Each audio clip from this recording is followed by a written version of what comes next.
97,9 FM dan 101,2 MHz Pro 1 RRI Singaraja, siaran kanal informasi dan inspirasi. Selamat siang pendengar Pro 1 RRI Singaraja dimanapun Anda berada. Kali ini mendengar bersama saya Irhas, menemani ruang dengar Anda tentunya di Lintas Singaraja Siang. Bagi Anda mungkin ada yang baru bergabung ya, mendengarkan Pro 1 di 97,9 atau di 101,2 MHz. Siang hari ini kami ucapkan selamat siang, tentunya beragam program acara dan juga informasi kembali kami hadirkan untuk Anda siang hari ini. Dan mendengar pukul 11 lewat 6 menit waktu Indonesia bagian tengah ya. Kali ini kami ajak Anda untuk mengikuti Indonesia Bisa mendengar dalam pembahasan topik siang hari ini, yaitu kebutuhan dasar lansia. Dan tentunya siaran ini juga bisa Anda saksikan langsung siang hari ini live streaming di YouTube RRI Singaraja Official tentunya. Dan nanti Anda juga bisa bergabung bersama kami siang hari ini mendengar. Tentunya Anda bisa menghubungi di 0362 24644 atau juga di 081139999790. Dan tentunya dalam pembahasan siang hari ini terkait kebutuhan dasar lansia, saya tidak sendiri. Saya sudah ditemani satu narasumber luar biasa yang juga sudah hadir di studio Pro 1 RRI Singaraja siang hari ini. Ada Nurse Gede Adi Rantawan SKAP. Kembali kami ingatkan Anda bisa bergabung di 24644 atau di 9790 siang hari ini. Kami sapa langsung narasumber, ada Nurse Gede Adi Rantawan SKAP. Selamat siang Pak Adi. Selamat siang. Bagaimana kabarnya? Cukup jelas ya suara saya? Cukup jelas, baik. Ya kabarnya gini-gini aja. Sehat ya? Astengkara sehat ya, Astengkara sehat, dalam kondisi yang fit ya, walaupun habis jaga malam tapi sudah cukup istirahat ya. Wah gitu, Oke. baik, luar biasa. Terima kasih Pak Adi sudah bergabung siang hari ini ya. Ya. Kita kali ini bahas terkait kebutuhan dasar lansia. Mungkin sebagai awal Pak Adi bisa disampaikan dulu ya untuk pengantar supaya nanti lebih enak nyambungnya kemana gitu. Silakan Pak Adi. Oke, jadi perkenalkan ya, saya Gede Adi Rantawan. Kebetulan saya adalah seorang perawat dan saya sendiri adalah pengelola gitu ya, sebagai owner dari Tunjung Biru Caregiver. Mungkin nanti pemirsa yang sudah ikut bergabung ya di live streaming atau di saluran radio. Jadi saya adalah pengelola dari Tunjung Biru Caregiver, di mana usaha ini bergerak pada fokusnya adalah pada pendampingan lansia. Pendampingan lansia, kemudian ada juga untuk pasien lainnya. Nah, kalau kita berbicara lansia ya, karena saya sudah berkecimpung dengan lansia itu hampir dari 2017 ya. Dari 2017 awal itu kita begitu saya lulus kuliah, saya memang fokus concern di bidang lansia. Nah, lansia itu sebenarnya kalau kita berkaca pada pemahaman WHO ya, karena kita harus memakai nomenklatur yang tepat gitu ya. Kalau WHO, Depkes itu ya, di atas 60 tahun itu sebenarnya kita sudah menyebut dengan usia lansia atau lanjut usia. Maka kenapa batas usia pensiun itu adalah di kisaran 58 sampai 60. Kecuali mungkin nanti yang jabatan golongan tertentu di atas 60 ya. Karena secara secara harfiah, dengan usia segitu maka tingkat produktivitas kita sudah menurun. Jadi kalau kita berbicara lansia ya, tingkat produktivitas itu artinya secara fisik ya. Secara fisik kita sudah mulai melemah. Kemudian secara psikososial juga kita mulai akan berhadapan dengan fase yang baru. Nah, itu sebenarnya yang perlu kita pahami dari lansia. Nah, kalau tadi kita berbicara skopnya adalah batasan usia, maka kita sekarang berbicara batasan kebutuhannya sendiri. Nah, kita perlu garis bawahi bahwa kebutuhan dasar itu tidak hanya secara fisik ya. Kalau kita berbicara secara fisik, mungkin lansia sudah pasti akan keriput, sudah pasti akan jalannya mulai goyang, terus kemudian penglihatan akan rabun, dan itu sudah secara normal pasti akan terjadi karena itu siklus kehidupan ya. Tapi kalau kita berbicara dari sisi yang lain, kita melihat dari sisi yang lain, maka kebutuhan psikososial itu yang paling penting. Bagaimana lansia itu tidak kesepian, sebenarnya itu yang paling utama. Jadi kalau kita mau menjaga lansia kita tetap sehat, maka kita berkacanya bukan start dari fisiknya dulu, tapi start dari psikososialnya. Beda kalau orang dewasa, kalau kita pengen menjaga orang dewasa tetap sehat, maka yang kita support utama adalah secara fisik, baik makanan, kemudian pemeriksaan kesehatan. Tapi begitu masuk ke fase lansia, kalau secara psikososial mereka terpenuhi, artinya secara pikiran, secara lingkungan gitu ya, mereka terpenuhi, maka mereka akan tetap terlihat sehat dan cenderung terlihat produktif. Dan kita bisa buktikan dengan beberapa penelitian-penelitian kecil, memang secara evidence base itu ada gitu. Dan yang terakhir yang paling penting adalah kebutuhan rohani. Kenapa saya bilang kebutuhan rohani? Karena beberapa lansia itu belum menyiapkan diri ke arah yang namanya fase siklus kehidupan yang paling terakhir adalah meninggal. Oke. Ya, kalau kita dewasa kan kalau ngomongin meninggal terlalu jauh ya. Tapi kalau lansia itu jarak dengan meninggal itu kan dekat banget ya. Artinya jarak dengan akhir fase kehidupan itu kan dekat banget. Maka kita mesti mempersiapkan mereka ke arah itu dengan kebutuhan rohaninya. Makanya tidak salah kalau lansia itu dilibatkan di masyarakat adalah di kegiatan-kegiatan yang sifatnya keagamaan. Artinya mereka mulai terbuka wawasannya, mulai mereka memaknai bahwa oh ini adalah sisa terakhir hidup saya harus berkontribusi dalam hal-hal apa gitu. Kemudian sepertinya saya harus melakukan hal-hal positif sehingga nantinya di fase akhir kehidupan saya mendapatkan kebahagiaan. Nah itu sebenarnya yang perlu ditanamkan. Lebih penting daripada fisik, karena secara fisik ya kita rutinitas saja. Kalau tensinya tinggi ya kita tinggal memberikan secara rutin obat tensi gitu. Kalau dengan diabetes ya kita kontrol gula darahnya. Tapi kalau stresnya tinggi, gula darahnya uncontrol gitu. Itu sih yang perlu kita batasi dulu untuk pemahaman lansia itu seperti apa gitu. Baik, paling itu sih. Oke. Baik, terima kasih Pak Adi. Mungkin yang menjadi permasalahan saat ini banyaknya lansia itu cenderung memang kalau sudah anaknya besar-besar di rumah sendiri. Nah, itu yang menjadi sepi. Betul itu yang apalagi menjadi kalau juga. Anaknya banyak kan, beberapa orang bilang banyak anak banyak rezeki. Iya. Rezekinya memang banyak, tetapi tidak akan bisa menjamin ketika masa tua bisa mendampingi. Itu permasalahan utamanya. Oke. Pak Adi, kita boleh nggak di awal ini kita langsung buka telepon? Oke, silakan. Boleh ya, nggak apa ya. Di 2464 silakan Anda bisa bergabung siang hari ini. Selamat siang, Ready? Selamat siang, Ilhas. Betul, dengan Ibu Nyoman ini? Iya, apa yang sedang dibahas nih? Tentang lansia, Bu Nyoman. Kebutuhan dasar lansia. Temanya lansia. Oke, betul. Mungkin ada pertanyaan, Bu Nyoman? Siapa ini narasumbernya? Dengan Nurse Adi, Gede Adi Saya Tawan. Pak Adi, Bu. Betul. Selamat pagi, Pak. Nggih, pagi, Bu. Pak Adi ya? Iya, nggih. Yang Ibu Nyoman salam kenal saya saja. Nggih, salam kenal muali, Bu. Betul sekali, seperti apa ya Bapak paparkan tadi. Lansia itu menurut Bapak, menurut saya mesti sepakat mempersiapkan diri untuk pulang secara spiritual. Jadi menurut saya, betul apa tidak? Makanan fisik nomor 2 daripada makanan rohani. Karena makanan fisik itu lansia kan kita suka makan ini, suka makan itu kan udah lewat itu. Jadi kita makannya yang sehat-sehat saja. Yang lebih penting menurut saya Pak, itulah santapan rohani atau santapan spiritualitas untuk mempersiapkan diri nanti besok kapan kita dipanggil. Jadi menurut saya ya Pak, sekali lagi saya tanya betul apa tidak, nanti jawab sekalian. Nggih. Bahwa kematian itu menurut saya atau yang sering saya baca, sering saya dengar dalam Dharma Wacana di atas semua agama saya dengar bahwa kematian itu sebetulnya indah kalau dipersiapkan. Dan katanya nanti endingnya akan happy dan katanya nanti kita sampai di rumah Tuhan, katanya kita ketemu taman indah di rumah Tuhan. Tapi itu katanya sekali lagi saya sarankan terutama kepada lansia bahwa itu harus dipersiapkan sejak dini atau sejak awal. Itu saja Bapak, terima kasih. Ilhas, terima kasih. Baik, terima kasih banyak Ibu. Bertugas, semoga semua dalam keadaan baik dan sehat. Ya, Kak, saya kirim seperti biasa, saya kirim salam sehat, salam tangguh.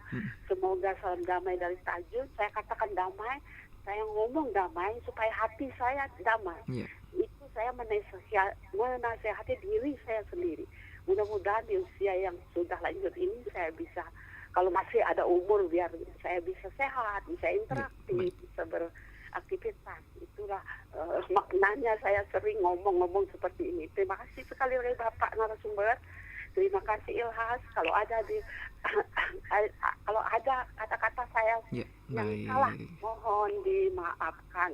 Om Santi Om. Terima kasih. Baik, terima kasih kembali untuk Ibu Nyoman di Tajon siang hari juga sudah ikut bergabung.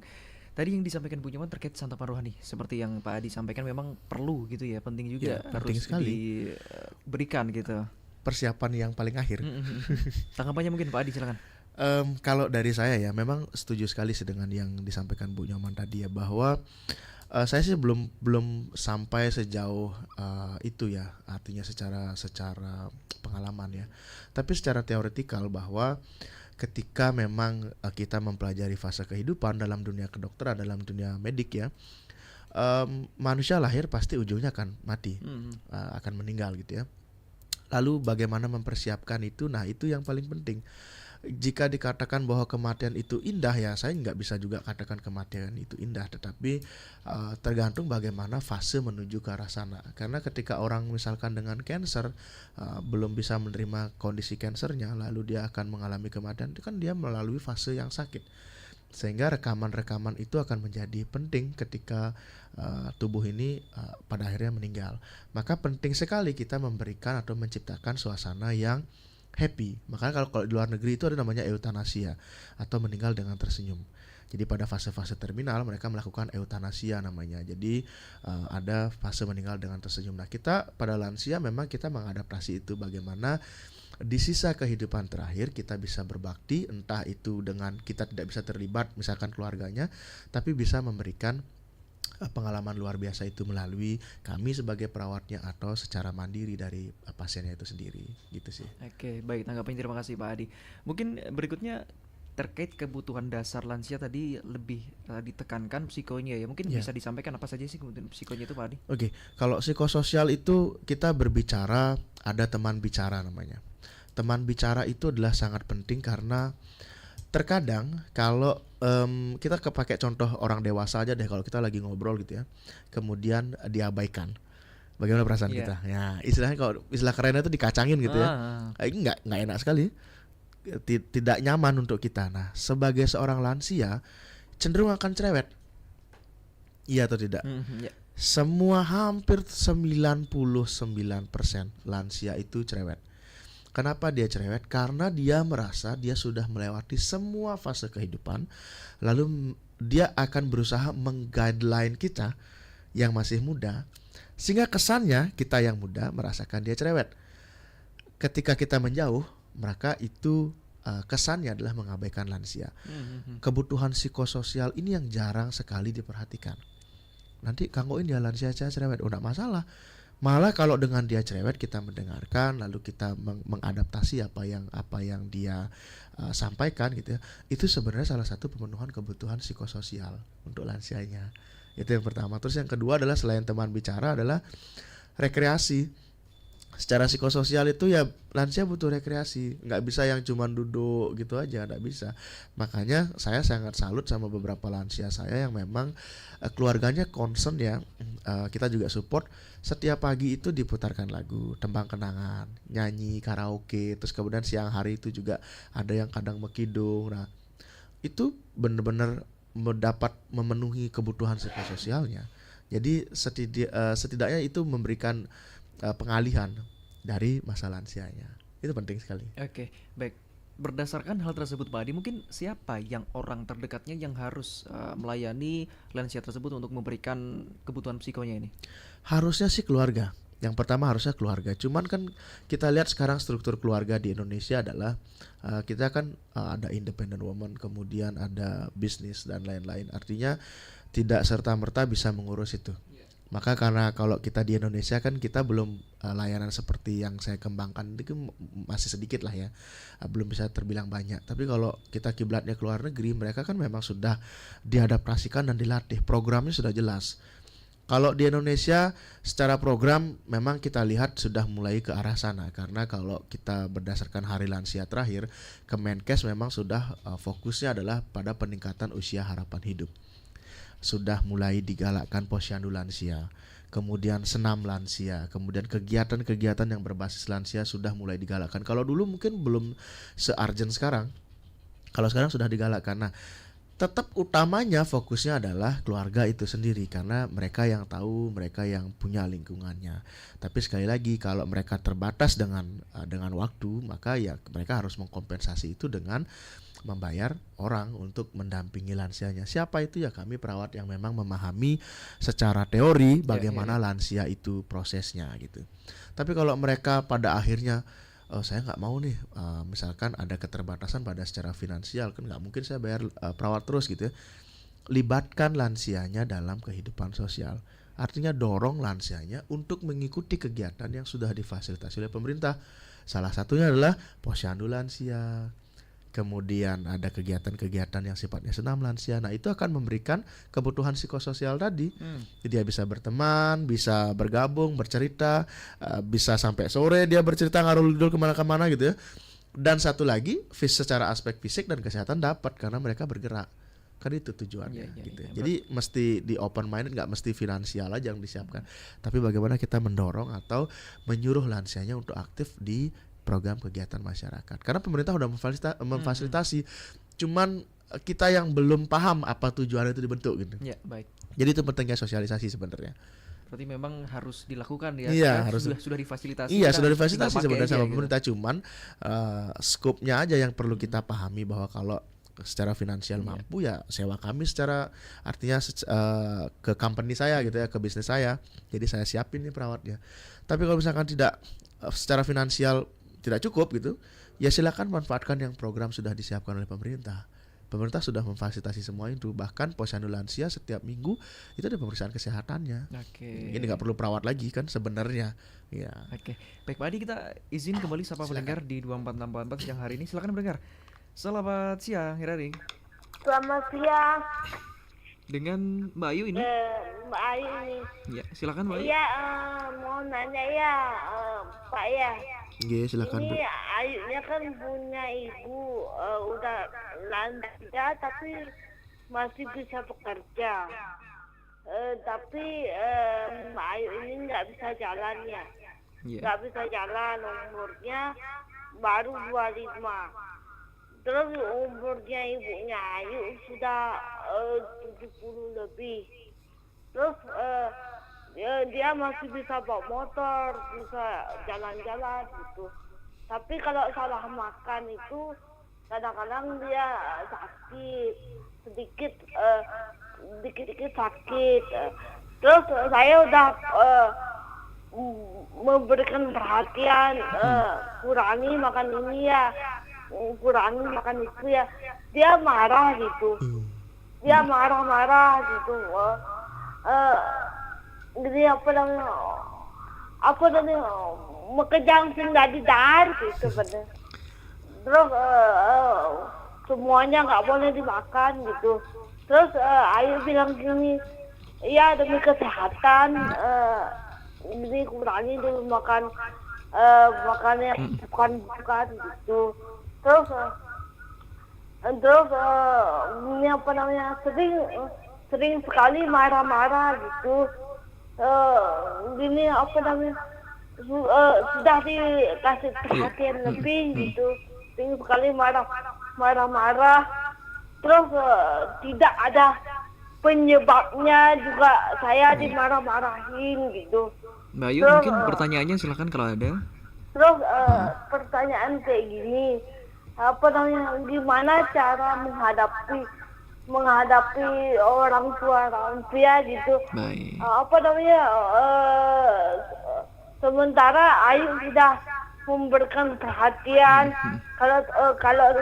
Kalau ibunya sakit jangan makan ini ya gitu. Kadang-kadang marah gitu, kadang-kadang kalau saya tidak kasih perhatian, kadang-kadang saya diomelin tidak jelas gitu, tidak jelas gitu. Menurut Bapak gimana caranya ya? Terima kasih Mbak Ayu, ditunggu ya jawabannya. Sama-sama Ibu. Baik, itu salah satu permasalahan yang dialami masyarakat juga, Pak. Masalah yang paling sering, sebenarnya masalah yang paling sering. Jadi kita memberikan perhatian, tapi feedbacknya adalah marah-marah. Nah sebenarnya sih tidak ada trik khusus ya untuk mengerjakan hal itu, karena lebih kepada lansia itu sebenarnya kan tidak bisa dikekang. Terus kemudian lansia itu dia merasakan bahwa saya bisa sendiri, saya mampu sendiri. Cuman kalau untuk urusan kesehatan memang kita harus lebih strict ya. Artinya kalau memang secara makanan berpengaruh terhadap, apalagi sudah sampai ke arah diare lalu masuk rumah sakit, itu kan sebenarnya sudah salah. Artinya kita boleh tegas. Artinya kita boleh strict terhadap hal-hal yang sifatnya merugikan. Jadi kalau misalkan saya mau makan babi guling setiap hari, ya itu kan masa kita kasih gitu ya. Ya kita mesti kasih opsional gitu bargaining ya. Jadi boleh tapi mungkin sekali ya seminggu. Nah, atau boleh ya mungkin sekali sebulan ya. Saya suka makan pedas, mungkin dikurangi ya, dari awalnya cabai 3 mungkin jadi cabai 2. Jadi kita bargaining, bukan melarang sifatnya. Tapi kalau sudah sifatnya yang mengarah kepada itu tadi merugikan, ya kita mesti halangi. Ya kita mesti tegas concern. Kalau ibu melakukan hal itu, ya resikonya adalah sakit. Nah kalau sakit, siapa yang rugi? Kan ibu sendiri yang rugi, ya kita semua rugi. Pada akhirnya semua orang rugi. Saya jadi nggak bisa kerja karena harus mengurus ibu ke rumah sakit dan lain-lain. Bagaimana lansia itu juga harus bertanggung jawab dengan kesehatannya sendiri gitu. Oke. Kalau berbicara mengenai mungkin permasalahannya suka marah-marah gitu, apakah itu memang bagaimana kalau memang itu sebagai sebuah karakter seseorang, Pak? Kalau karakternya suka marah-marah, ya kita mesti lihat dari dua sisi. Apakah dia memang karakternya adalah pemarah? Karena usia muda itu akan mempengaruhi ketika usia 2. Jadi kalau mudanya suka marah-marah, ya pada saat lansia juga akan suka marah-marah. Akan mungkin bertambah juga? Iya, ekstrim. Iya, bisa akan bertambah lebih ekstrim lagi. Cuman kalau bagaimana cara ngakalinnya, itu tadi kita mesti tahu dia marahnya karena apa, ya kita harus menghindari hal itu. Sama kayak kita misalkan masih muda, dia marahnya karena apa sih? Karena kita misalkan tidak memperhatikan, ya mesti kita tingkatkan perhatian. Kalau misalkan kita terlalu banyak melarang, ya berarti kita harus memilah mana yang boleh, mana yang tidak diizinkan atau tidak diizinkan. Misalkan gini, dia ngotot pengen nyapu, kalau kita jangan nanti jatuh, akhirnya marah-marah kan. Bagaimana kalau kita sekarang modifikasi? Oke, boleh nyapu ya, tapi di area yang aman. Jangan ada tangga, jangan di area yang licin. Nah, jadi gitu kita bergen ya. Jadi gitu. Tapi kalau sudah karakteristiknya pemarah, ya kita mesti siap dengan itu. Makanya perawat lansia itu sebenarnya perawat yang paling sabar. Iya. Karena dia harus menerima di segala kondisi dan juga menjadi pendengar yang baik. Feedbacknya harus tepat. Kalau feedbacknya salah, ya itu tadi resikonya nyubit dan lain-lain. Bahkan beberapa staff saya ada yang pasiennya mulai nyubit dan lain-lain. Ya itu bagian dari resiko kita bekerja. Sama seperti kita di rumah sakit bekerja akan terpapar dengan infeksius, dan kemudian kita akan beresiko terpapar dengan hal-hal lain gitu ya. Ya itu bagian dari resiko bekerja, cuman ya kita harus meminimalisir itu. Jadi kalau kita bisa memahami karakter lansianya, ya kita bisa jadi satu frekuensi sama lansianya. Berarti gitu. Memang karakter tersebut timbul di saat mereka sudah menginjak usia lansia itu? Iya, pasti. Ketika lansia timbul cerewet, kemudian suka ngomel-ngomel, sering marah-marah, istilah Balinya bengkung gitu ya. Nggak bisa dikasih tahu, keras kepala.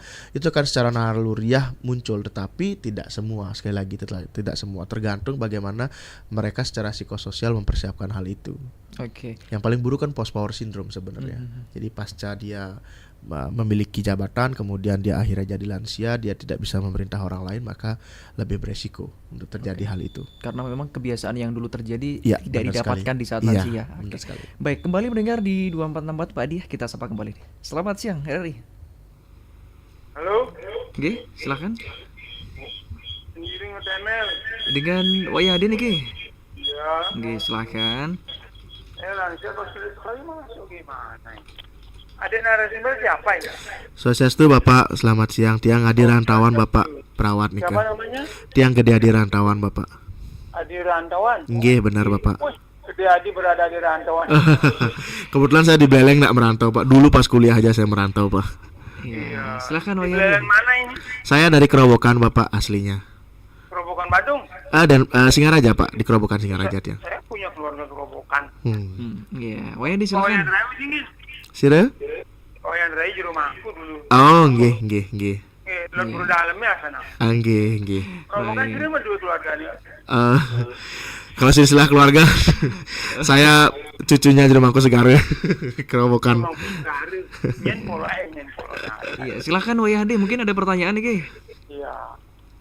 Saya belum lansia, baru 76 umur saya. Iya.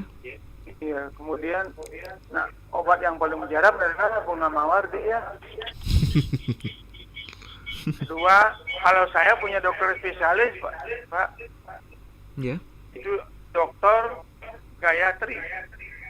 MM. Magister of Mantra, bukan dokter. Nggih, bener Pak. Jadi setiap baru bangun pagi ya meditasi dulu. Ya, ampun deh.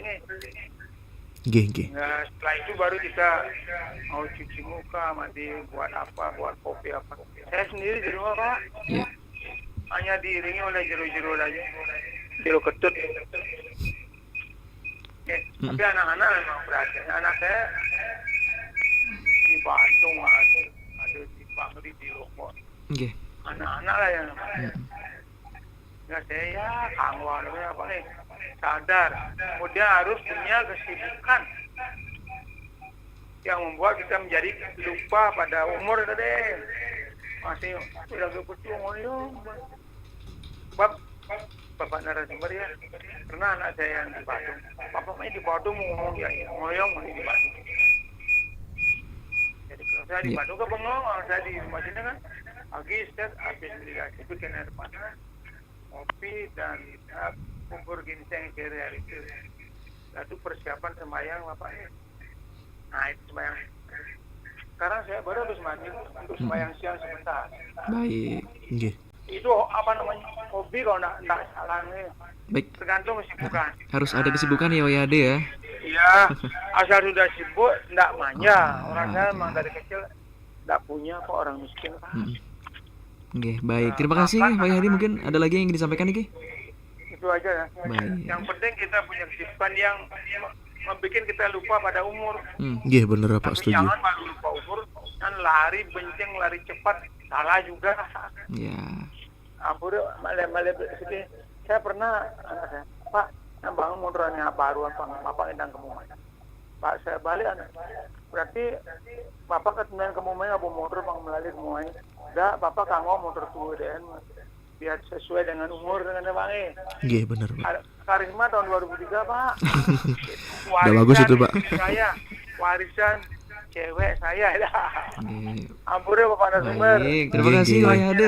Oke, siap. Terus sama Pak Wayadi Pekan siang hari sudah ikut bergabung juga. Harus ada kesibukan, Pak Adi. Benar sekali. Saya setuju ya yang Gayati Mantram itu ya, karena kita juga menerapkan kepada beberapa lansia. Ya memang nggak semua lansia sih siap dengan hal itu. Kalau berbicara yang tadi mawar merah itu mungkin saya paham ya maksudnya. Artinya memang perbedaan kita dengan di luar negeri ya. Jadi kalau saya berbicara sekarang ini perusahaan yang saya buat ini atau Tunjung Biru Caregiver ini memang adaptasinya kan dari luar negeri ya. Dari semenjak waktu saya kuliah, saya coba concern di bidang itu, lalu saya mempelajari bagaimana sistemnya. Memang sistem pensiun di Indonesia dan di luar negeri itu sedikit jauh berbeda. Kalau di Indonesia sendiri, kita baru memikirkan secara finansial ketika kita mau menginjak pensiun. Kalau di luar negeri sana, mereka start dari mereka awal orang dewasa gitu ya. Jadi mereka sudah memikirkan bahwa saya pensiunnya seperti apa. Saya punya pengalaman satu pasien WNA ya di daerah Lovina, karena kita juga banyak banget handle pasien WNA ekspatriat di Lovina. Mereka rata-rata di Bali itu stay bisa 5 sampai 10 tahun. Saya tanya, kenapa kamu di sini? Ya karena uang pensiun saya cukup di sini. Jadi mereka mempersiapkan diri kerja semaksimal mungkin di negaranya. Ya ada beberapa dari Belanda, ada Jerman kemarin yang terakhir dari Jerman, sama yang saat ini masih dari Belanda. Jadi dia kerja sekuat mungkin sehingga negaranya ada yang memotong pajak untuk insurance-nya pada saat dia lansia, istilahnya kayak pensiun lah ya. Terus kemudian dana itu bisa diklaim ketika nanti mereka sudah pensiun. Artinya secara de facto mereka sudah dinyatakan pensiun dari pekerjaannya. Lalu karena kursnya mereka berbeda dibawa ke sini. Jadi lumayan cukup untuk hidup sampai sewa villa sampai 5 sampai 10 tahun ke depan. Sehingga yang saya bilang, akhirnya mereka menikmati masa lansianya. Rata-rata mereka 70 ke atas. Pasien saya terakhir 75 usianya. Jalan pun sudah dituntun oleh staf saya. Tetapi mereka menikmati. Mereka bisa membayar untuk hal itu. Terus kemudian ya itu tadi secara finansial mereka cukup. Tapi kalau kita di Indonesia, kita belum bisa bergerak ke arah sana. Hanya baru segelintir orang yang memiliki pekerjaan pada saat muda cukup bagus, atau enggak misalkan dari keluarga yang memang berkecukupan, baru bisa memikirkan hal itu. Nah kita ini kan agak sulit ya. Harusnya kita mulai menanamkan program bahwa ketika kita masih muda ya kita mesti menyiapkan dana pensiun untuk ya kita menikmati masa tua kita. Yang seperti dibilang tadi, mawar merah tadi. Dan satu lagi, Gayatri Mantram itu untuk yang Hindu ya, itu cukup menenangkan, apalagi bisa dikerjakan setiap pagi, siang, dan sore atau malam hari, karena itu stimulus otak atau alam bawah sadar kita. Jadi itu bisa membantu kita seperti yang penelpon pertama tadi, bahwa kita mempersiapkan ke arah kepada kematian yang bahagia atau kematian yang tersenyum. Jadi dua item itu memang nggak bisa dipisahkan. Kita nggak bisa mengabaikan secara finansial, kita juga tidak bisa mengabaikan secara psikososial tadi, gitu, secara kerohanian. Baik, terima kasih Pak Adi Wahyudi, juga terima kasih sudah bergabung siang hari ini. Dan tadi saya juga intip-intip di YouTube Pro 1, Pak Adi ada juga yang bertanya nih, untuk perekrutan tenaga perawat lansia ini mungkin ada kriterianya seperti apa Pak Adi? Karena memang merawat lansia ini tantangannya lumayan, seperti tadi yang sudah disampaikan Pak Adi, ada yang dicubit gitu seperti itu. Mungkin bisa ditanggapi tapi sesaat lagi Pak Adi ya. Kita area dulu. Pendengar tetap bersama kami di Pro 1 RRI Singaraja, siaran kanal informasi dan inspirasi.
Berbeda dalam menentukan pilihan.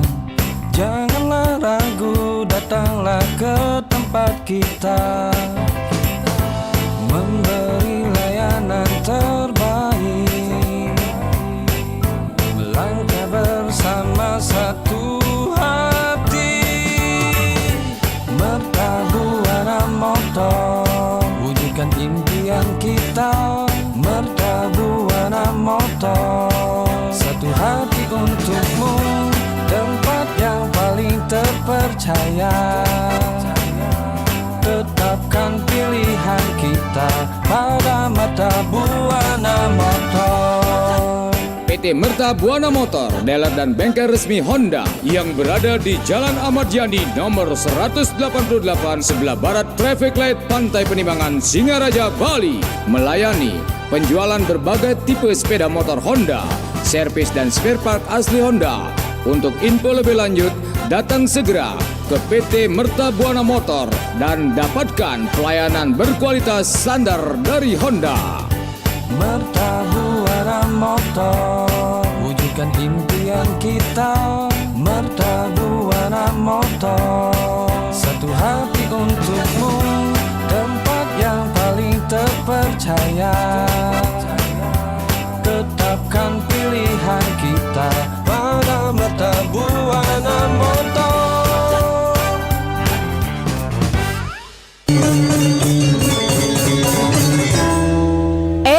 Surya, kok kamu bengong terus sih? Dari upacara tadi sampai di dalam kelas aku lihat bengong mulu. Awas, kesambet ntar. Aku lagi bingung nih, Chan. Bingung kenapa sih? Bingung karena gak punya pacar? Ya, bukan gitu. Aku bingung harus kuliah di mana. Aku masih nyari-nyari nih kampus yang bagus. Bantuin dong, Chan. Lah, aku kira kenapa? Ternyata bingung mau pilih kampus toh. Gampang itu. Kamu bisa ikut aku ke Universitas Panji Sakti Singaraja. Dijamin fasilitas perkuliahannya lengkap. Universitas Panji Sakti Singaraja? Di mana tuh? Terus apa bagusnya di sana? Universitas Panji Sakti ini ada di Jalan Bisma nomor 22 Singaraja. Selain di sana, Unipas juga ada di Jalan Pramuka nomor 5 Singaraja. Terus nih Sur, biaya pendaftarannya juga murah, cuma Rp100.000 aja. Selain itu juga, Unipas sekarang ngebuka program, yaitu program RPL. Hah? Program RPL? Program apaan tuh? Jadi gini Sur, program RPL atau rekognisi pembelajaran lampau itu merupakan pengakuan atas capaian pembelajaran seseorang yang diperoleh dari pendidikan formal, non-formal, informal, dan pengalaman kerja sebagai dasar untuk melanjutkan pendidikan formal dan untuk melakukan penyetaraan dengan kualifikasi tertentu. Door prize 50 orang pendaftar pertama, kuliah diselenggarain secara hybrid. Kelas pagi atau prodi teknologi informasi Dapendik disubsidi sampai 65%. Bagi program RPL bisa ditempuh hanya 3 sampai dengan 6 semester. Dengan tambahan biaya hanya 1 jutaan. Gimana? Kamu tertarik, Sur? Wah, bagus banget tuh program RPL-nya. Terus, prodi yang ada di sana apa aja tuh? Ada prodi administrasi publik, hukum, manajemen, agroteknologi, teknologi informasi, dan bimbingan konseling. Unipas juga banyak beasiswanya loh, Sur. Wah, bagus-bagus ya prodi di sana. Apalagi ada beasiswanya. Aku mau kuliah di sana aja deh. Makasih ya Chan udah bantuin aku. Kamu emang teman terbaik, my best friends. Jadi tunggu apa lagi? Ayo kuliah di Unipas. Info pendaftaran dapat menghubungi Humas Unipas di nomor 0881 0380 14778 dan di website di www.unipas.ac.id.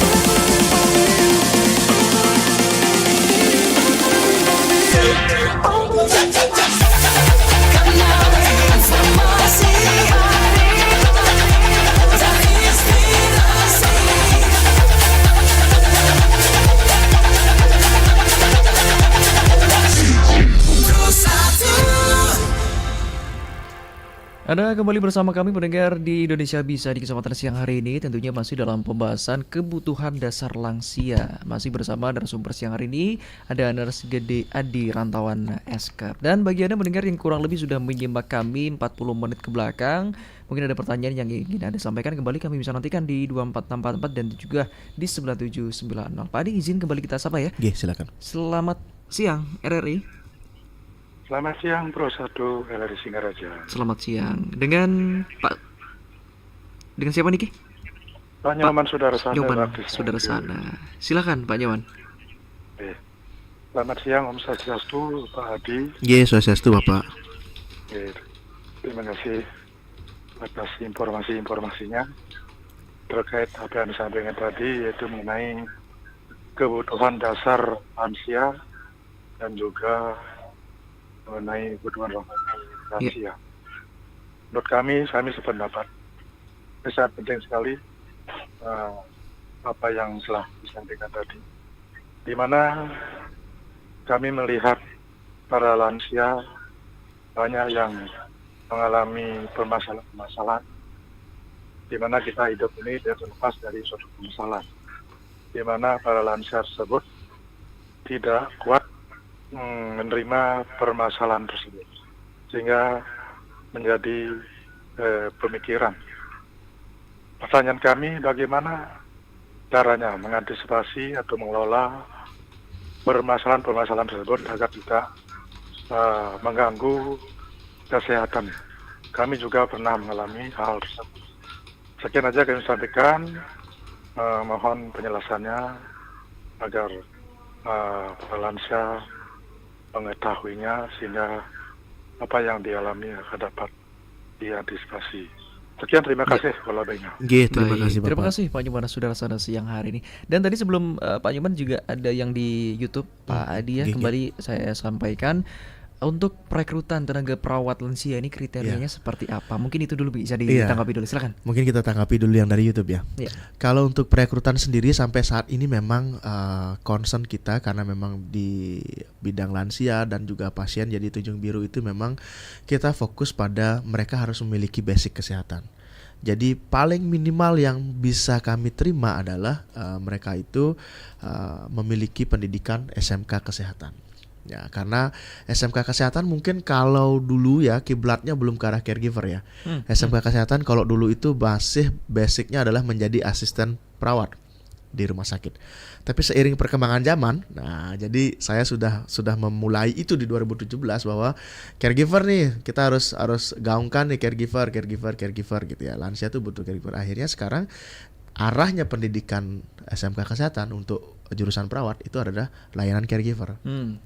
Karena memang secara tidak langsung dunia global itu membutuhkan. Kayak luar negeri itu tinggi banget kebutuhan caregivernya dan kita adalah negara penyumbang tenaga caregiver terbesar. Baik di Belanda, baik di Australia, Jepang. Iya. Ya. Jadi kita cukup tinggi angkanya yang dibutuhkan. Sehingga saya juga menetapkan kualitas minimal adalah mereka harus SMK kesehatan. Karena secara teori, secara dasar permasalahan mereka sudah tahu. Lalu yang berikutnya adalah tenaga kesehatan seperti perawat, bidan itu bisa kita terima. Karena kita butuh yang mereka memahami tentang pemeriksaan kesehatan fisik dulu. Baru nanti kita akan treat atau kita akan ajarkan mereka learning by doing. Kita libatkan mereka untuk menghandle lansia, lalu mereka akan belajar tentang lansia gitu. Oke, tentunya Jadi juga minimal yang sekali semuanya basic kesehatan. Yang tidak kalah penting juga harus sabar juga ya. Iya, ilmu sabarnya harus tinggi. Baik, silakan mungkin ditanggapi pertanyaan dari Pak Nyoman di sebelah sana. Kalau dari Pak Nyoman sendiri ya, kita semua pasti akan punya masalah ya. Kalau kita berbicara, kalau saya sukanya adalah berbicara dengan evidence base ya, artinya berbicara dengan secara teori, secara penelitian ya, bahwa semua masalah itu bisa diselesaikan kalau kita mampu merepresentasikan masalah itu sendiri. Yeah. Ibaratnya gini, kalau kita punya masalah terus kita kerjakan sendiri, kita pendam sendiri ya kita nggak akan bisa menyelesaikan karena kita tidak bisa memiliki second opinion, nggak dapat input dari luar sehingga outputnya juga tidak akan maksimal. Maka yang paling penting ketika memiliki masalah adalah bagaimana kita menceritakan masalah itu. Karena kalau lansia, pentingnya mereka dilibatkan di kegiatan sosial seperti posyandu, seperti senam lansia. Tujuannya adalah ketika mereka punya masalah secara natural dan alamiah mereka akan menceritakan hal itu kepada sesama lansia. Even kalau lansia yang lain punya masalah yang sama ternyata pada akhirnya mereka saling curhat. Kalau saya begini loh caranya. Malah nyambung ya. Saya asam urat nih, gimana caranya? Kalau saya kemarin dikasih jahe yang dibakar lalu dihangatkan ditempel. Atau enggak saya pakai koyo merek ini, atau saya pakai salep merek ini. Akhirnya mereka mendapatkan input. Bayangin kalau dia cuma pendam sendiri terus cari tahu sendiri, ya kita nggak tahu itu benar sama enggak, tidak berdasarkan learning by doing-nya itu. Ya, sehingga siapapun, nggak hanya lansia, bahkan dari kita anak-anak pun kita harus memang sudah diajarkan bahwa ketika terjadi masalah yang dikerjakan itu adalah kita merepresentasikan masalah itu dulu, atau istilahnya kita mencari sumber input sebanyak-banyaknya. Entah itu dari bercerita, entah kita mencari sumber secara mandiri. Tapi kita sarankan adalah curhat. Nah, kalau lansia ya curhat.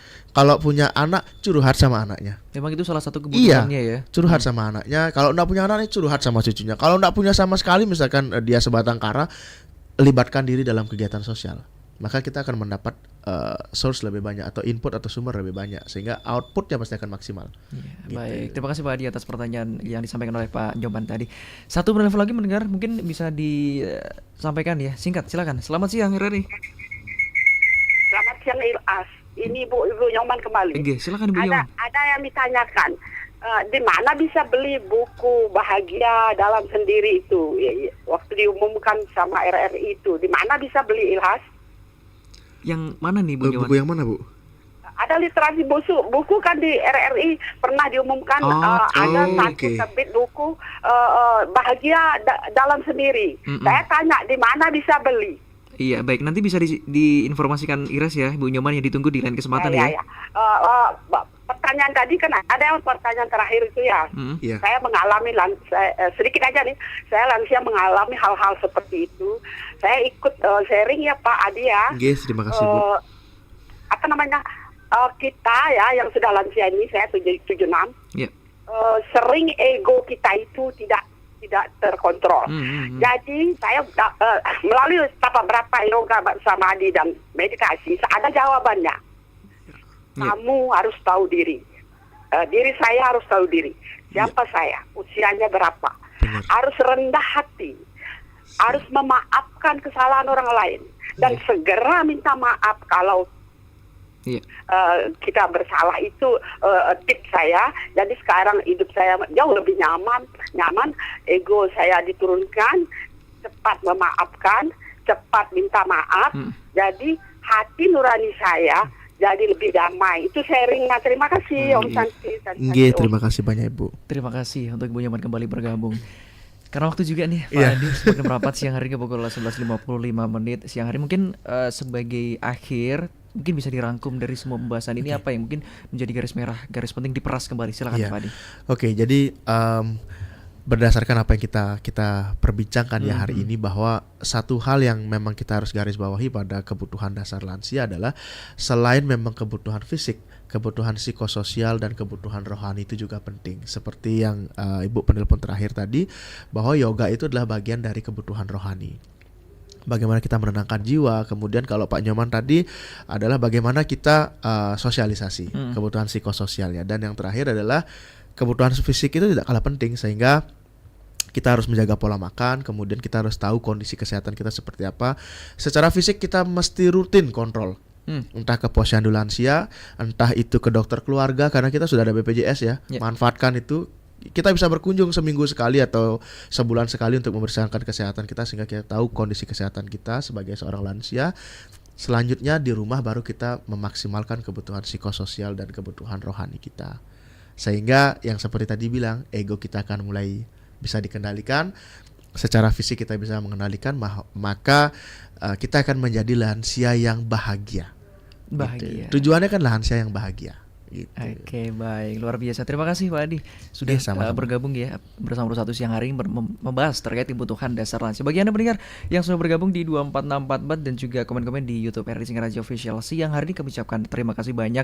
Bagi yang mungkin ingin sempat bergabung tapi mohon maaf juga karena waktu kita terbatas di kesempatan siang hari ini. Pak Adi, terima kasih banyak. Nanti kalau ada hal lagi yang bisa kita obrolkan, ditunggu lagi di Pro 1 ya. Siap. Baik pendengar, tentunya tetap bersama kami di Pro 1 RRI Singaraja. Beragam program acara siang hari ini masih kami hadirkan untuk Anda. Saya Irhas, selamat siang.